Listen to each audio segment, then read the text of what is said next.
Career അമഗോ YouTube ചാനലിന്റെ ഒരു പുതിയ ജോബ് ഇൻഫർമേഷൻ വീഡിയോയിലേക്ക് നിങ്ങൾക്ക് സ്വാഗതം. ഇന്ന് നമ്മൾ നോക്കുവാനായിട്ട് പോകുന്നത് AAI സതേൺ റീജിയൻ, അതായത് എയർപോർട്ട് അതോറിറ്റി ഓഫ് ഇന്ത്യയുടെ സതേൺ റീജിയനിലേക്കുള്ള ജൂനിയർ അസിസ്റ്റന്റ്, അതോടൊപ്പം തന്നെ സീനിയർ അസിസ്റ്റന്റിന്റെ ഒരു ജോബ് നോട്ടിഫിക്കേഷൻ ആണ്. നിങ്ങൾ ആദ്യമായിട്ടാണ് ഈ ചാനൽ കാണുന്നതെങ്കിൽ ചാനൽ സബ്സ്ക്രൈബ് ചെയ്യുക. അതോടൊപ്പം തന്നെ എല്ലാവിധമായിട്ടുള്ള ജോബ് നോട്ടിഫിക്കേഷൻസ് ലഭിക്കുവാനായിട്ട് ചാനലിലെ ബെൽ ബട്ടൺ എനേബിൾ ചെയ്യുക. അപ്പോൾ നമുക്ക് ഈ ഒരു റിക്രൂട്ട്മെന്റിന്റെ വിശദമായ ഡീറ്റെയിൽസ് നോക്കാം. ഇതാണ് airports authority of India publish ചെയ്തിരിക്കുന്ന അവരുടെ official notification. Recruitment of various post in airport authority of India in southern region. ഇവിടെ നിങ്ങൾക്ക് ഇതിന്റെ വിശദമായ ഡീറ്റെയിൽസ് കാണാം. Airports authority of India AAI എന്ന് പറയുന്നത് ഒരു government of India public sector enterprise ആണ്, constituted by an act of parliament. Is entrusted with the responsibility of creating, upgrading, maintaining and managing civil aviation infrastructure both on the ground and airspace in the country. അതോടൊപ്പം തന്നെ AAI എന്ന് പറയുന്നത് ഒരു mini രത്ന category 1 public sector enterprise ആണ്. ഇവിടെ നിങ്ങൾക്ക് ഇതിന്റെ details കാണാം. AAI invites application from eligible candidates who are domicile of Tamil Nadu, Andhra Pradesh, Telangana, Karnataka, Kerala, Puducherry and Lakshadweep Islands to fill up the following Group C posts at various airports in the above states in southern region. അതായത് തമിഴ്നാട്, ആന്ധ്രാപ്രദേശ്, തെലങ്കാന, കർണാടക, കേരള, പുതുച്ചേരി, അതോടൊപ്പം തന്നെ ലക്ഷദ്വീപ് ഐലൻഡിൽ നിന്നുള്ള കാൻഡിഡേറ്റ്സിനാണ് ഈ ഒരു റിക്രൂട്ട്മെന്റിലേക്ക് അപേക്ഷിക്കുവാനായിട്ട് സാധിക്കുക. ഇതൊരു group C തസ്തികയാണ്. അതോടൊപ്പം തന്നെ സെലക്ട് ചെയ്യപ്പെടുന്നവർക്ക് സതേൺ റീജിയനിലായിരിക്കും പോസ്റ്റിംഗ് ലഭിക്കുക.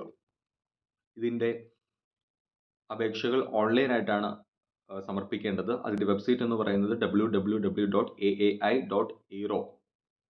എന്ന് പറയുന്ന വെബ്സൈറ്റിലൂടെയാണ് അപേക്ഷ സമർപ്പിക്കേണ്ടത്. ആ വെബ്സൈറ്റിൽ നിങ്ങൾക്ക് കരിയർ ടാബ് കിട്ടും.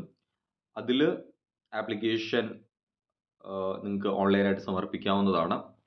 ഇവിടെ നിങ്ങൾക്ക് വേക്കൻസീസ്, അതോടൊപ്പം തന്നെ റിസർവേഷൻ കാണാം.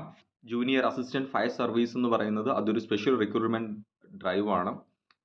ഒൺലി എക്സ് സർവീസ് മാൻ ആണ് ഈ ഒരു ജൂനിയർ അസിസ്റ്റന്റ് ഫയർ സർവീസിലേക്ക് അപേക്ഷിക്കാനായിട്ട് സാധിക്കുക. അതിന്റെ പോസ്റ്റ് കോഡ് വരുന്നത് 1 ആണ്. ജൂനിയർ അസിസ്റ്റന്റ് ഫയർ സർവീസ് പേ ലെവൽ NE4 ആണ്. ബേസിക് പേ 31,000 മുതൽ 92,000 വരെയാണ് ഇതിന്റെ ബേസിക് പേ വരിക. അതോടൊപ്പം തന്നെ ഓരോ വർഷവും 3% ആയിരിക്കും ഇൻക്രിമെന്റ്. ആകെ 73 വേക്കൻസീസ് ആണുള്ളത്. 40 അൺറിസർവ്ഡിന്. EWS കാറ്റഗറിക്ക് 6 vacancies, OBCs non creamy layer 18 vacancy, SC 2, ST 7, അങ്ങനെ മൊത്തം 73 വേക്കൻസീസ് ആണുള്ളത്. പ്രത്യേകം ശ്രദ്ധിക്കുക, ഇതൊരു സ്പെഷ്യൽ റിക്രൂട്ട്മെന്റ് ഡ്രൈവ് ആണ്. അതുകൊണ്ട് എക്സ് സർവീസ് മാൻ കാൻഡിഡേറ്റ്സിന് മാത്രമേ ഈ ഒരു ജൂനിയർ അസിസ്റ്റന്റ് ഫയർ സർവീസിലേക്ക് അപേക്ഷിക്കാനായിട്ട് സാധിക്കുക. ഇനി ഉള്ളത് ജൂനിയർ അസിസ്റ്റന്റ് ഓഫീസ് ആണ്. അത് backlog vacancies for person with benchmark disability PWBD കാൻഡിഡേറ്റ്സിനാണ് ഇതിലേക്ക് അപേക്ഷിക്കാനായിട്ട് സാധിക്കുക. Post code 2, name of the post junior assistant office, pay level വരിക NE4 ആണ്. ഇതിന്റെ ബേസിക് പേ സെയിം ആണ്. ഇതിന്റെ വേക്കൻസീസ് എന്ന് പറയുന്നത് അൺറിസർവ്ഡിന് 1, OBC നോൺ ക്രിമിലെയർ 1, അങ്ങനെ ആകെ 2 വേക്കൻസീസ് ആണ് ഇതിന് ഉള്ളത്. ഇനി നമ്മൾ നോക്കാൻ പോകുന്നത് സീനിയർ അസിസ്റ്റന്റ് ഇലക്ട്രോണിക് പോസ്റ്റ് ആണ്. ഇത് പോസ്റ്റ് കോഡ് വരുന്ന 3 ആണ്. Name of the post senior assistant electronics. ഇതിന്റെ പേ സ്കെയിൽ വരുന്നത് NE6 ആണ്. ബേസിക് പേ 36,000 മുതൽ 1,10,000 വരെയാണ് ഇതിന്റെ ബേസിക് പേ വരിക.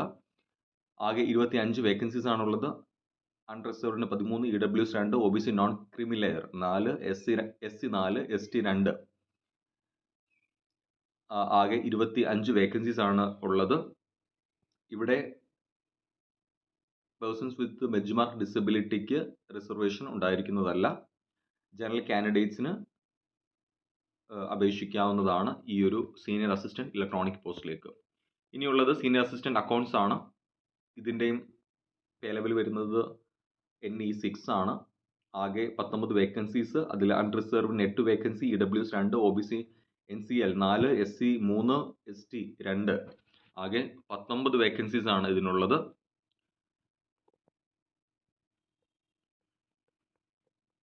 ഇനി നമ്മൾ നോക്കാൻ പോകുന്നത് post identified suitable for persons with benchmark disability. അതിന്റെ ഡീറ്റെയിൽസ് നിങ്ങൾക്ക് ഇവിടെ കാണാം. ഇനിയുള്ളത് ഇതിന്റെ സെന്റേഴ്സ് ആണ്.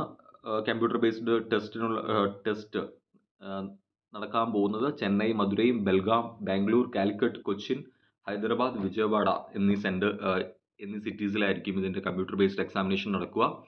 ഇനി നമുക്ക് ഇമ്പോർട്ടൻറ്റ് ഡേറ്റ്സ് നോക്കാം. ഇതിൻ്റെ ഓൺലൈൻ ആപ്ലിക്കേഷൻസ് സമർപ്പിക്കുവാനായിട്ടുള്ള സ്റ്റാർട്ടിംഗ് ഡേറ്റ് എന്ന് പറയുന്നത് 2023 ഡിസംബർ 27 തീയതിയാണ്.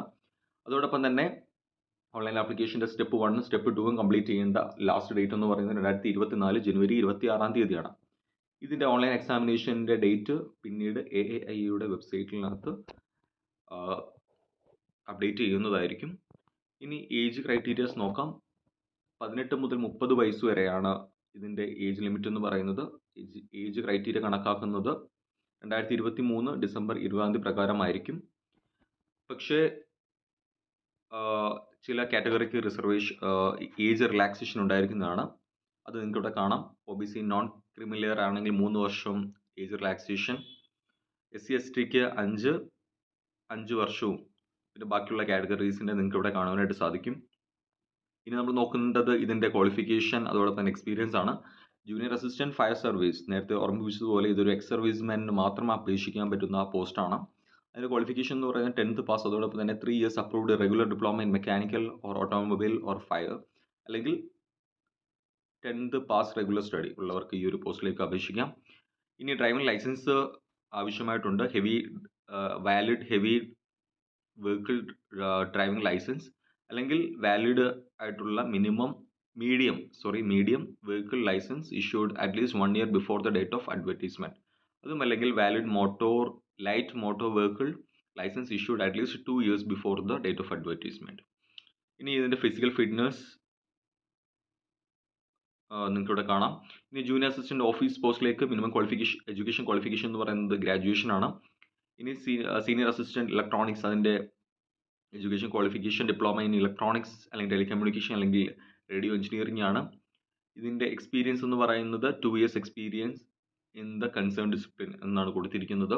ഇനി സീനിയർ അസിസ്റ്റന്റ് അക്കൗണ്ട്സിലേക്കുള്ള education qualification graduate preferably BCom, അതോടൊപ്പം തന്നെ 2 വർഷത്തെ പ്രവൃത്തി പരിചയവും ആവശ്യമായിട്ട് ഉണ്ട്. നിങ്ങൾക്ക് ഇവിടെ സെലക്ഷൻ പ്രോസസ്സ്, അതോടൊപ്പം തന്നെ ഇവിടെ നിങ്ങൾക്ക് സിലബസും എല്ലാം തന്നെ നിങ്ങൾക്ക് ഇവിടെ കാണുവാനായിട്ട് സാധിക്കും. അപ്പോൾ ഈ ഒരു റിക്രൂട്ട്മെൻറ്റിലേക്ക് നിങ്ങൾക്ക് അപേക്ഷിക്കുവാനായിട്ടുള്ള എലിജിബിലിറ്റി ക്രൈറ്റീരിയ, അതോടൊപ്പം തന്നെ ഏജ് ലിമിറ്റ് എല്ലാം തന്നെ ശ്രദ്ധിച്ച് ഉറപ്പുവരുത്തുക. ഇവിടെ നിങ്ങൾക്ക് ഇതിൻ്റെ എല്ലാവിധമായിട്ടുള്ള ട്രെയിനിങ്, അതോടൊപ്പം തന്നെ ട്രെയിനിങ് പീരീഡിലുള്ള റെസിഗ്നേഷൻ ചെയ്തു കഴിഞ്ഞാലുള്ള എഗ്രിമെൻറ്റും കാര്യങ്ങളും എല്ലാം തന്നെ നിങ്ങൾക്ക് ഇവിടെ കാണുവാനായിട്ട് സാധിക്കും. അതോടൊപ്പം തന്നെ ഇതിൻ്റെ ആപ്ലിക്കേഷൻ ഫീസ് വരുന്നത് 1000 രൂപയാണ്. ജനറൽ കാറ്റഗറീസിന്, അതോടൊപ്പം തന്നെ OBC EWS കാറ്റഗറിക്ക് 1000 രൂപയാണ്. വുമൻ, SC/ST, എക്സ് സർവീസ്മാൻ കാൻഡിഡേറ്റ്സിന് ആപ്ലിക്കേഷൻ ഫീ കൊടുക്കേണ്ടതായിട്ടില്ല. അപ്പോൾ ഇതാണ് ഇതിൻ്റെ വിശദമായിട്ടുള്ള ഡീറ്റെയിൽസ്. അപ്പോൾ നേരത്തെ ഓർമ്മിപ്പിച്ചതുപോലെ ഇതിൻ്റെ ആപ്ലിക്കേഷൻ സ്റ്റാർട്ട് ചെയ്യുന്നത് 2023 ഡിസംബർ 27 തീയതിയാണ്. അതോടൊപ്പം തന്നെ ഇതിൻ്റെ ലാസ്റ്റ് ഡേറ്റ് എന്ന് പറയുന്നത് 2024 ജനുവരി 26 തീയതിയാണ്. അപ്പോൾ നിങ്ങൾക്ക് ഈ ഒരു റിക്രൂട്ട്മെൻറ്റ് നോട്ടിഫിക്കേഷൻ പ്രയോജനപ്പെടുമെന്ന് പ്രതീക്ഷിക്കുന്നു. All the best. Thank you.